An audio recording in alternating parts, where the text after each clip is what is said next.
Hello everyone, how's everybody doing? I hope everybody had a good New Year, Happy New Year. Okay, I certainly did. I did fine. Well, I want to just say that this channel is about rational science. What we do here is science. It's called rational because we do something different than what the establishment does. So if you came to get new ideas or a different perspective, you came to the right place. You might think at first sight and first hearing that, well, everybody says that. No, this is different. And if you stick around, you'll realize that that's the case. What we do here primarily is physics, okay? But sometimes we branch off and digress and go on a tangent and do some other subjects like we've been doing lately, philosophy. We've been dealing with Ayn Rand, and also we've been doing extinction, the extinction of man. Quite a popular subject, really, and extinction of past animals, right? Animals that died long time ago. And yeah, I'd like to start this year. In fact, I started the other day, but really I was finishing off 2019, and I really start the year today. And today I'm going to do geometry. But before I do, I want to kind of tie some loose ends on extinction. I've been doing extinction for now at least 20 years. And I can't seem to get the message through. And I'm not talking about people believing in the theory. I'm talking about people understanding it. Right now I fear that there's a lot of people out there that don't understand it, partly because they have different set of assumptions, okay? And yeah, if you have a different set of assumptions and you're not listening to my assumptions, then there's going to be a contrast, okay? We're going to have differences, okay? So yeah, I've heard it all in 20 years, but there are many things that are repeatable that you hear over and over again, certain questions and things that pop up over and over again. And so what I've done is I made a little bedtime story to kind of synthesize what some people say out there. Well, lots of people really say out there, or the answers they give me, or the questions they have. And it gives you an idea, at least from my point of view, that these people did not understand squat of the theory, okay? Just because of the answers they give me and the questions that they ask. I can tell the guy wasn't listening, or he thought this was business unusual and said, oh yeah, I've heard that before. No, you haven't heard what I propose here. You won't find it anywhere on the internet. So if you think that you heard it before, then for sure you're not paying attention, you're not listening. So what I did was I did a little bedtime story that you can tell your kids, okay? And it kind of puts it all together, the type of questions, irrational answers that some of these people give also, you know, to the issue of extinction. Kind of put it in a little story so that we can get it rolling here, okay? So let's see if we can do that. The action takes place 65 million years ago, and in the tradition of Plato and maybe Socrates, for sure Galileo, it's going to be a dialogue, okay? Dialogue between two triceratopses, okay? Triceratops was a herbivorous dinosaur, probably the last big one that was on Earth of the dinosaurs. And they probably made their last stand in Hell Creek, Montana. That's probably the last place where there were at least big dinosaurs, right? And so this story takes place then. It's a dialogue between them. And let's see if you can more or less place it into what these people say today about how to survive extinction, why the extinction is not going to happen, and that sort of thing. What's happening really here is that you know, like I said in a couple vids back, what happens is, you know, these people don't know anything or haven't done any research on extinction, on the extinction of the animals that have become extinct. But they're all experts. They're all experts on why man won't become extinct. And that's the problem. You know, and these people think that we're not going to suffer the same fate as the animals in the past because we humans are not animals. And you say, what do you mean we're not animals? And they say, well, we're animals, but we're not. That's the answer. I get a yes and a no. And so we either are animals or we're not. We either use the word animal consistently or we don't. That's the problem. And right now they're saying, well, we're animals, but we're not animals. What do they mean by that? Well, the animals died because they were dumb and we're smart. And so we won't die like they did because we have technology, we have intelligence, we have foresight, and we're not going to suffer the same fate. And so the question is, you know, are we different animals? I mean, what kills an animal? Why does an animal die? An animal dies because of the same things a human dies. You know, it dies of disease, an accident, maybe genetic stuff or old age, lack of food. You know, these are the reasons an animal dies, an individual animal dies. And we die for the same reasons. I mean, you cannot have a different reason for humans than for any individual human than you have for any individual animal. We die for similar reasons as any other animal or any other mammal, especially in the wild kingdom. And so they say, well, yeah, okay, but when it comes to the species disappearing, we're not like them. That's where they establish a distinction. Why? Because, well, some people say we have trade. They don't have trade. We have intelligence. They don't have intelligence, and so on and so forth. That's when we become non-animals. It's like the biological factors don't matter anymore. Okay.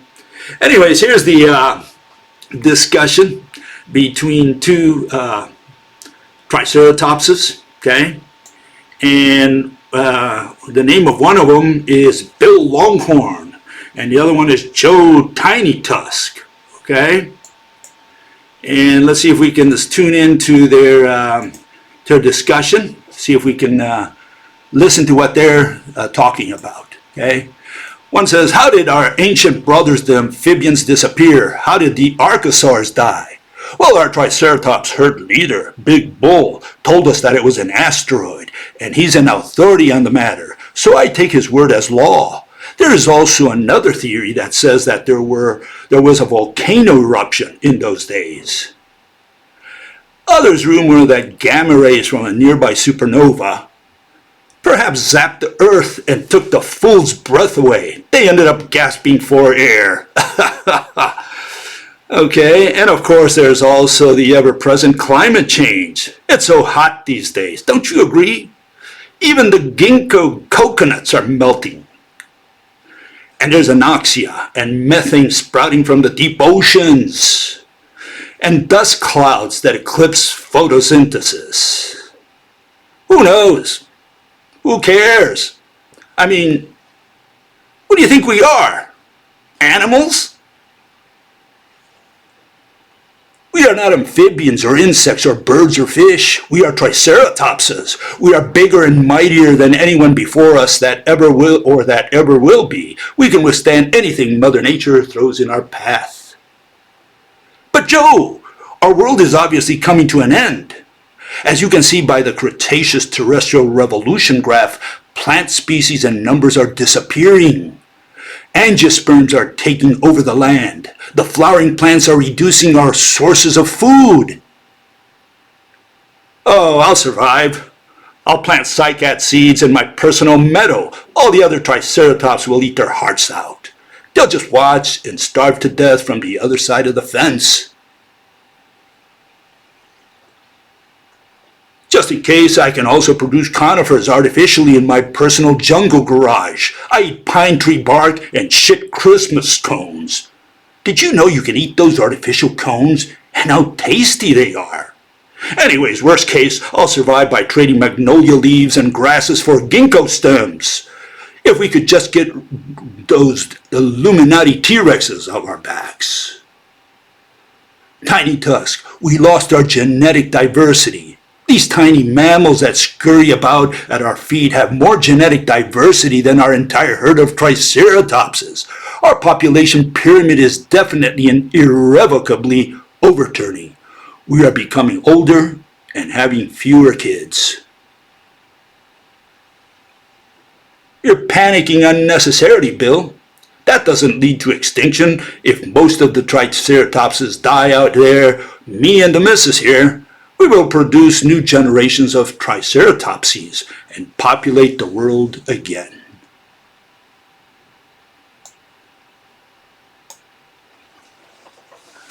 That's the type of dialogue I've been engaging in for 20 years now. Those are the type of replies I get. And apparently, these people have it in their minds that they're going to survive. Triceratopses knew better. They had more intelligence than some of these people. Anyways, I thought I'd tie some loose ends there, make it plain that the answers I've received are not even worth considering. And again, the great problem is that people do not do research on past extinctions. They do not address the issue of whether food has anything to do with extinction. And even when all that is said and done, then they say, well, we're not animals anyway, so we're not going to die like them. And what else? What else can you talk? I mean, that's it. That's the summary. Okay. Anyway, today I begin a little bit of geometry. And I picked on geometry to start the year because that's the foundation of mathematical physics. Okay. Yeah, it's the foundation of mathematical physics. You have both math and physics, and they kind of merge. Here I have a little Venn diagram, puts it in perspective. Geometry is an attempt to merge math with physics. That's what it is. You take the physical objects from geometry, and you take the angles and the numbers from mathematics, and you put them together, and you end up with this thing they call geometry. Okay? What I'm going to argue is that geometry is an irrational religion. Geometry is an attempt to merge the unmergeable, that which is irreconcilable. You cannot merge physics with math, math with physics. Math is math, physics is physics, and never the twain shall meet. Okay, that's the way I've always put it. Physics deals with physical objects. Math deals with quantities, measurements, and calculations, equations, So what does one thing have to do with the other? Math describes, physics explains. Again, nothing whatsoever math to do with physics. Okay? That's going to be my argument. So you know in advance already. And if that's not new to you, okay, well then good for you. You heard it somewhere else. Yeah, math has nothing to do with physics, physics with math. In fact, math has nothing to do with science whatsoever. That's going to be the argument here. We do not use math in science, and the reason we do not use math in science is about explaining, math is about describing. That's why math has nothing at all to do with science or physics. Physics, on the other hand, is a branch of science, and in science we explain rationally, and in physics we explain mechanisms and causes rationally. Okay? And I'm not going to get into the word rational because I've done that in the past, but I will again for those who missed it in the future. Okay. Anyways, the foundation of geometry is the point. And you probably heard of the point somewhere in high school. Everybody takes at least one course, I guess, in math or geometry. They've heard of the word point somewhere, or line, right? So I think everybody to some degree is familiarized with the word point. The question we're going to analyze is, what does it mean? What does it stand for? What does this word stand for? And it's the foundation of geometry, and geometry is the foundation of disciplines such as quantum mechanics and general relativity. I put a little chart here, okay, and it puts it in the right perspective again. So geometry is the foundation of math phys, okay? The point is the building block of geometry. Okay, so geometry is foundations of mathematical physics. I don't call it physics, I just call it math. Mathemagics, I call it, because they explain everything with magic. And the point is the building block of geometry, so you can see how important the point is to mathematical physics. Quantum mechanics and general relativity invoke the point, okay? Quantum mechanics, particles are point, masses or charges or particles or corpuscle, whatever they want to call it, okay? So that's what how the point enters quantum mechanics, the world of the small. It enters the world of the big as well, because in GR, an event, which is also the bread and butter, the building block of general relativity, the event, four coordinates establish an event, the location or whatever they mean by that, because that's not clear either. The event is a point in space-time. That's how it's defined. So the point is important for both general relativity and quantum mechanics. And even string theory invokes the point when it builds its lines. From there they go into branes and so on. And so the issue is, you got to resolve the point, because it's the foundation of geometry, which is the foundation of mathematical physics, both general relativity and quantum mechanics, primarily those two, and string theory way far behind, right? And so we need to figure out, what we mean by this important word. I mean, this is an important word in mathematical physics, the point, okay? Now, what is geometry? And that also puts it in perspective. And here you have a couple of statements. All these that I'm going to mention are going to be from official sources, okay? These are from universities, from think tanks. These are all official sources that I'm going to be putting up here. I didn't put their name because I don't want to embarrass them, but if anyone asks me for the references, I've got them, okay? Geometry is the study of shape and size. Geometry was probably first developed to measure the earth and its objects.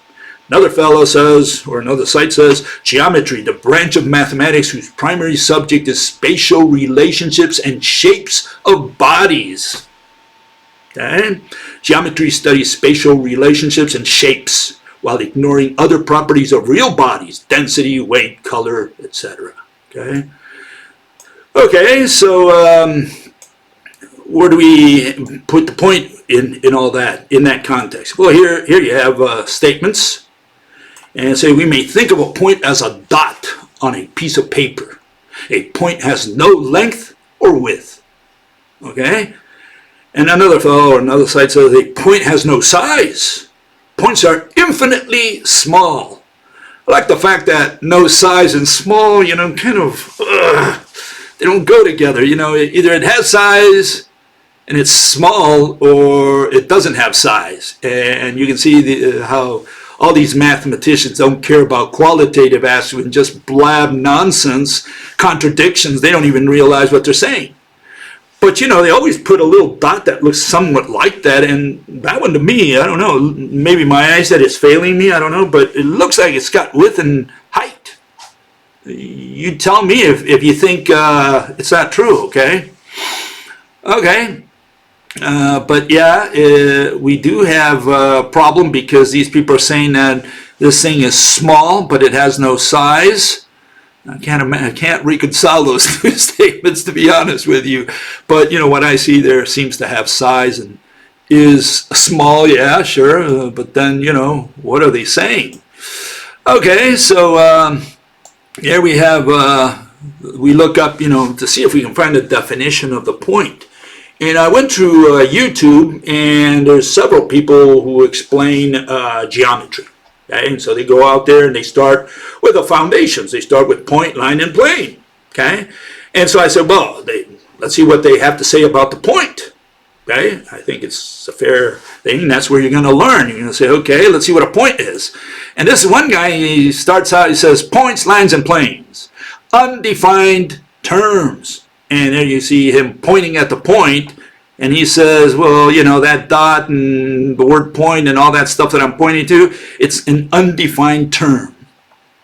Okay, I don't know, maybe this guy got his degree from Harvard University, and that's why he knows nothing. These third-degree colleges, third-level colleges, they don't teach you anything, and it's just for getting jobs. And so this guy must have studied over there. I don't know, Harvard or Cambridge, you know, one of those. Let's see, maybe someone else knows or has a better idea. And here's another one, and you can look these up yourself on the internet. You'll find them in YouTube. It says section 1-1, points, lines, and planes, undefined terms. And there you have point A, which the guy is scribbling there on the board. And he says it's an undefined term as well. Oh, maybe this guy studied at the same school the other guy studied. I don't know. So I went to another site, and here they don't even define it. They just go in there and they give examples. Okay, and these are the examples they give. They say, all these are points. So I don't know what a point is, but these are examples of a point. And I'm sure if I look at the ice cream cone or the tip of the pencil or whichever one of those, I'm going to find that it's got width and height, or, you know, some size. It's probably three-dimensional. And no matter how far I go to the last atom, I'm going to find a three-dimensional atom. So I don't know what they mean by point. Are they saying that the point is a tip of something, and that tip is one atom, and that atom is what? Three-dimensional or zero-dimensional? Which is it? Okay, so yeah, I've got a little bit of problem with all these people skirting the definition, saying, well, I'm not going to define what a point is, but I'm going to use the word. I'm going to use the concept or the object or whatever. And then telling me it's the same thing as the, what is it, a tip of a pencil, right? And if I look at my pencil, if I look at the tip, I can see it. And so that tip must be made of many atoms, so that's got to be at least 3D. But okay, take it to the limit. The last atom, the very tip, well, that atom has to be 3D. And so how can they say it has no size when the examples they give are 3D? Okay, so we go to another one and see if maybe someone can resolve this issue. And this fellow says the same thing as the others. He says, points, lines, planes, undefined terms. An undefined term does not have a formal definition, but there is an agreement about what they mean. Well, how can there be agreement if no one knows what they're talking about? No one can define the term. How can there be agreement on what? What are they agreeing to? What did they sign a contract to? So we got a serious problem, because these people cannot define the word point. They're going to use the word and they say, well, you know what I mean, you know? And no, I don't. I don't know what you mean. What do you mean by the word point? I mean, it's going to be the foundation of geometry, which is the foundation of mathematical physics. You know, space-time is described in terms of the point. Quantum particles are described in terms of the point. And so if you're going to use that as foundation for everything, you better define the point, because it's a very crucial, very strategic term. And you can't say, well, it's an undefined term. What do you mean? And as a minimum, I would love to know if they're saying it's an object or an abstract concept. It's either a physical object or an abstract concept. I mean, I'd like to know which of those two it is, okay? But when they say, well, it's the tip of a pen, well, they're talking about an object. That's the tip of my pen is an object. And if they're going to say, well, it's love, well, now that's a concept. So is the point love, or is it the tip of my pencil? We got a problem here, because we don't have even these notions established for the word point. Something as basic as that, okay? And remember, geometry is based on this point. This is what's going to build all the geometries, okay? Okay, so we go to another site to see if maybe someone can clarify this all for us, and this is what these people say. They say, math is about making definitions. Whoa, okay, love that. If you're doing geometry, then no amount of physical torture will get me to define a point. I love that one. What a contradiction. It's an undefined term, and it's undefined on purpose. Oh, okay, deliberately, okay? Hilbert's axioms, this is another, these are different sites, okay? Hilbert's axioms are a set of 20 assumptions, okay? The undefined primitives are point, line, plane. Again, saying undefined. The word point is often left undefined. Often? I thought it was always, not often. In geometry text, it is pretty easy for us to conceptualize a point, okay? but it is quite difficult to define exactly. Why would a point be so difficult to define? What's the issue? Okay, so you look up why it's difficult to define, and this is what they come up with. They say points, lines, and planes are the foundations of the whole system of geometry, okay? But point, line, and plane are all undefined terms. Whoa. How can that be? Yeah, how can it be? Well, any definition we could give them would depend on the definition of some other mathematical idea that these three terms help define. In other words, the definition would be circular. And another site says the words point, lines, and planes are left undefined. Again, everybody agrees on this, right? Or rather defined by usage in most geometries. In other words, what is called a functional definition. They define it at the end. First they use it, and then they say, well, if I forgot to define it, don't worry about it.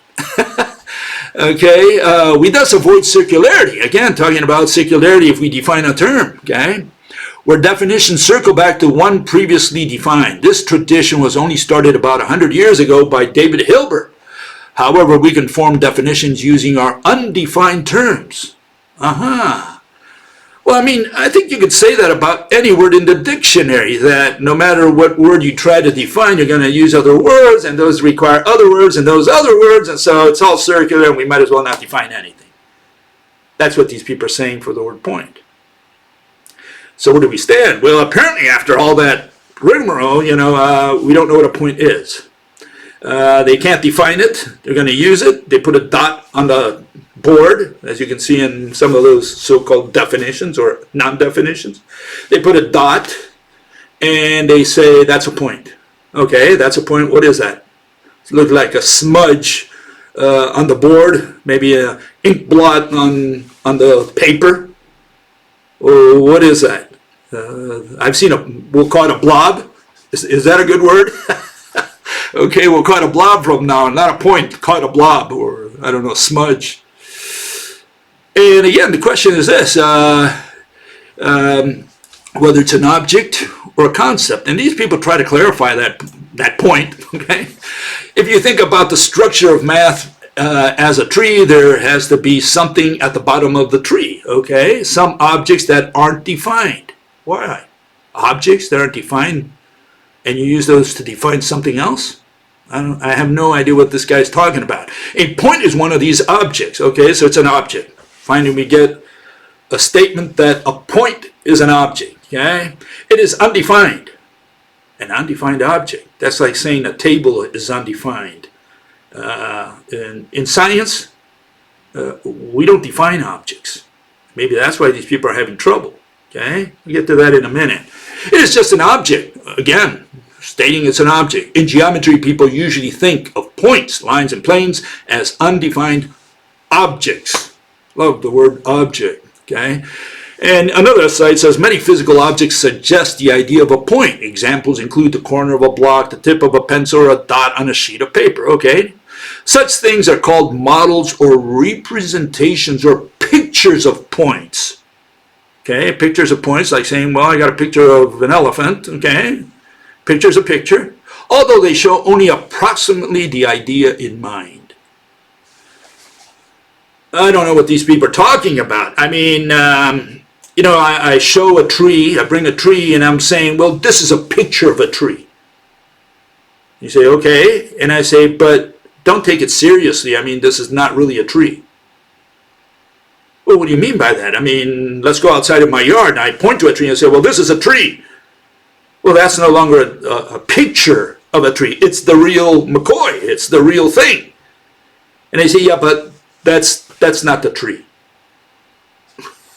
The picture you had problems with. Now I'm showing you the real thing. You're saying that's a tree, but it's not a tree. It sounds like the people who do extinction. We're animals, but we're not animals. They love to have these dualities. It comes in handy for any discussion. You can always get away from being punished, right? Okay, so one way to get to the bottom of this, maybe, I don't know, because like you saw in the advertisement for this video, I showed that the ancients had no idea what a point was either. I mean, Plato, Aristotle, Socrates, all these, Euclid, they had no idea what a point was either. They weren't able to define it.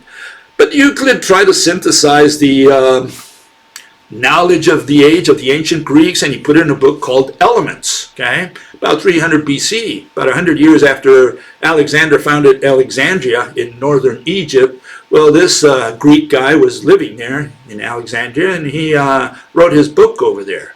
And this is what Euclid tells us about, especially about the point. He wrote 13 books on geometry, and in his first book, he defines what a point is. And this is what Mr. Euclid has to say about it. He says, a point, first line, first definition, okay? A point is that which has no part. That's the translation we have today. He's saying it's got no size, no length, width, or height, no dimensions, no volume. That's what he's saying there. That's what we get from this. Maybe there's another interpretation, but that's the interpretation that was given over the ages, that what this guy was saying is that, a point is nothing. Yeah, nothing. It's equal to zip. And but then he says the ends of a line are points. So we have two ends of a line, they're points, okay?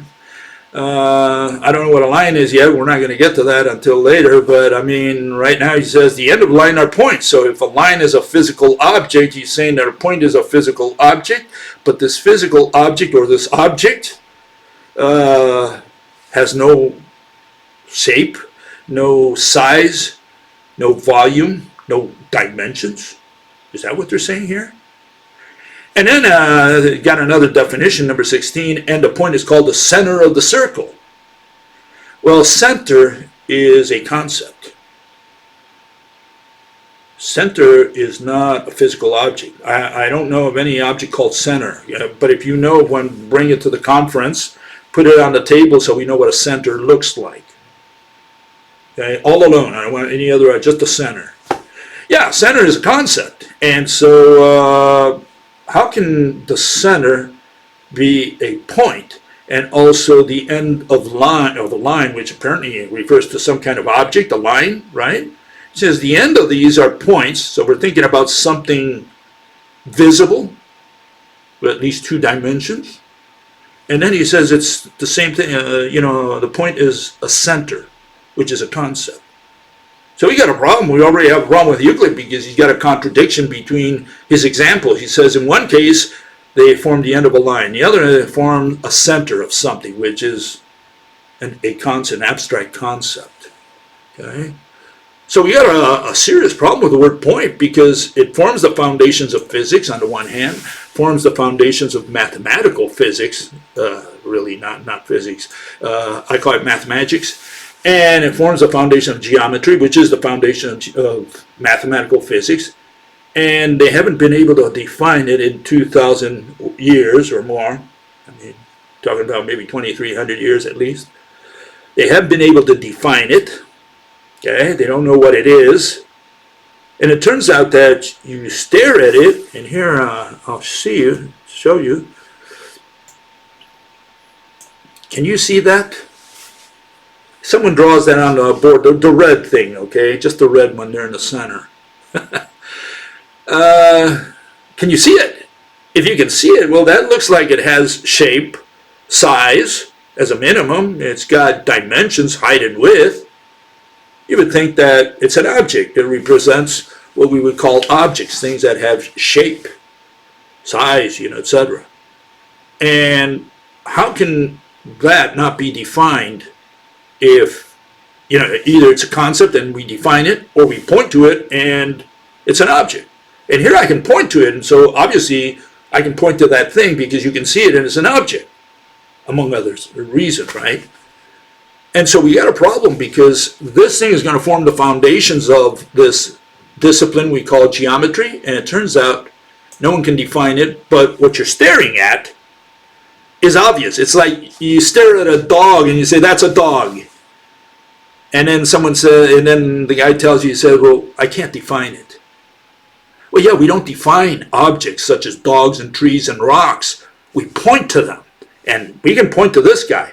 But if we point to it, then it's a dot. That's what is in front of our eyes. That is patently what is in front of your eyes. An object of some kind. It could be 3D, it could be 2D, no problem, but it's got shape, it's got size, okay? We point then and call it a point, then that's an object. So what's the problem? Why are they trying to define it after 2,000 years? You would think that they would have figured out that you can't define an object. That's the issue. And these people haven't figured that out in 2,000 years.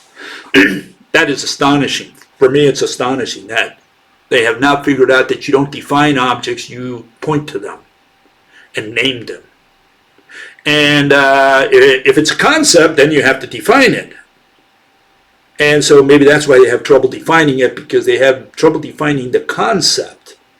And what is the concept? It's a mixture between the object dot and what they purport to represent with this dot, which is location. So if you take location and you try to put it with a tree, they don't match. Location is a concept, tree is an object. And yeah, you can't blend them, you can't mix them, you can't. They're unrelated totally. Okay, and I've drawn some pictures of this. Some of you have seen this in the past, probably. Love, we represent with a heart. Good, right? We represent with an angel. Location, we represent with a dot, the so-called point. And I guess if you have half a point, that's half a location. I mean, is that what these people are saying, that you can represent half a location? Are we talking about things, or are we talking about concepts here? Okay. So let's look at the summary of what I'm trying to say here, okay, so that we keep this in mind. I'm going to continue with geometry these next few sessions. And here it is, the reasoning, okay. Geometry is the study of shapes and sizes. That's what they say that geometry is. Geometry is the foundation of mathematical physics, okay. Everyone claims that the point is the building block of geometry. But everyone casually confesses that they can't define the strategic word point. Everyone illustrates a smudge that has width and height, an object, something that has shape. Okay, despite staring you directly at what's in front of you, okay, at the 2D dot, the theorist tells you that the point that is in front of your eyes has no size, no volume, no dimensions, no shape. Let me look again. I see a purple thing that has size, volume maybe, area at least, right? Dimensions and shape. And so how come the theorist is telling me that what my eyes are seeing are not what they're seeing? I'm seeing black, and he's saying, no, you're seeing white. Huh? What do you mean? I'm seeing black. No, you're seeing white. So, the way I like to look at this is that what these people are doing is this. They're selling you a Whopper. They're selling you some snake oil here, some nasty Kool-Aid. And so the question is whether you're going to buy this Kool-Aid, because remember, that's the starting point. They're going to build a whole structure on top of this so-called point. Okay? So I think the criticism is on the money. We have a problem, a serious problem, because we have geometry. It's founded on the point. The point is undefined. They can't tell you what's an object or a concept. Some people say it's an object. Some people later say, well, no, it's a location. And of course, if they can't merge the location with the object, with the tree, with the dog, with the rock, then we have a serious problem. We have, a clash, because they're trying to reconcile a physical thing with an abstraction, with a concept. And no wonder they have trouble, or an impossibility, in defining it. They'll never be able to define it. And they can't just say, well, if we happen to define it, the definition would be circular because we need other words. No, that applies to any word in the dictionary. You need other words to define the first word. So we're done with that. We need definitions in physics, in science, because we need to talk rationally. So we need to understand what the dissertation is about and what the theorist is trying to tell you. The only way we're going to understand him if he defines the crucial terms, especially the ones that make or break his theory. In this case, point is a crucial term because he's going to talk everything about points. He's going to say that planes are points, lines are points, solids are points. He's going to say everything is point. Even four-dimensional space-time is made of points. He's going to say the particles are made of points in quantum mechanics. They talk about point charges and point masses. So clearly, if the word point is so important, they're going to use it every 2 seconds in all these disciplines or subdisciplines. Well, all I can say is you have to define it. You can't say, well, the foundation, we don't know what that is, but let's continue and try to understand what I'm talking about. No, you can't do that. You got to define the point, or you got to establish at least if it's an object or a concept. If it's an object, if it's a dot, we're done. Use the dot. And if they say, well, we can't use the dot, the real dot, the two-dimensional dot, that's not what's important in mathematics. I don't care. That's what I have in front of me. That's what a dot, that's what a point is. That's what you pointed to when you said point. And if the dot is not the point, if that thing I'm staring at, that two-dimensional circle or square or whatever you put there, smudge, is not the point, then what is the point? And they say, well, it's a location. And if it's a location, why didn't you use the word location? Why did you have to use the word point and confuse me by saying stare at that dot and assume that it's got no dimensions, no size, no volume? But it does. The one that's in front of me does. Yeah, but make believe. Make believe it's not there. So this is the problem. The problem is we don't have a definition for point, not because the definition would be circular, but because they're trying to unite or merge or blend an object, a rock, with a concept, love. And yeah, you can't merge those two things because they're incompatible, conceptually incompatible. And so that's what they're trying to do with a point. They're trying to merge the dot with a location. And when they need the dot, they draw it on the board and they say, see, that's point A.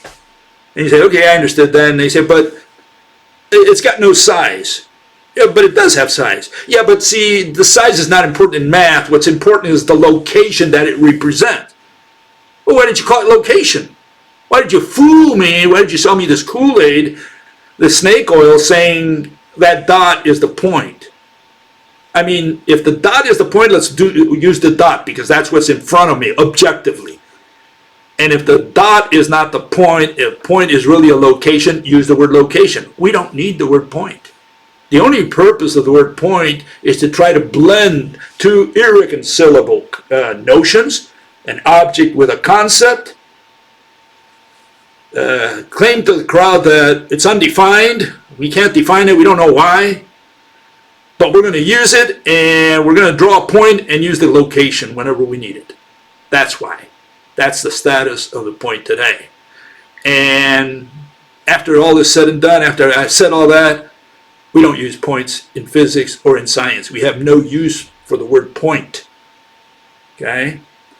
Sorry that destroys your religion if it does, but I'm going to continue with that and show that we do have no use whatsoever for the word point. We have no use for really none of the concepts that came out of geometry and abstract science. We can call it science.